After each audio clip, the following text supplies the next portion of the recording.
सांगितलं जात नाही का? हे सरकारकडून स्पष्ट शब्दात सांगितलं जात नाहीये की जे तुम्ही मागताय ते कायद्यात बसत नाही म्हणून आम्ही देऊ शकत नाही. आम्ही देतो किंवा देऊ शकत नाही यातली क्लिअरिटी का येत नाहीये हा सगळ्यात मोठा सवाल आहे.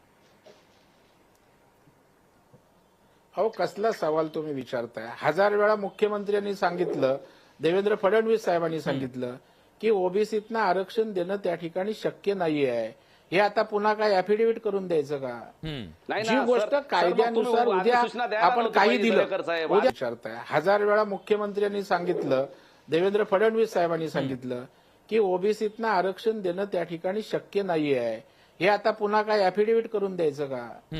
जी गोष्ट कायद्यानुसार उद्या आपण काही दिलं उद्या विचारताय. हजार वेळा मुख्यमंत्र्यांनी सांगितलं, देवेंद्र फडणवीस साहेबांनी सांगितलं की ओबीसीतनं आरक्षण देणं त्या ठिकाणी शक्य नाहीये.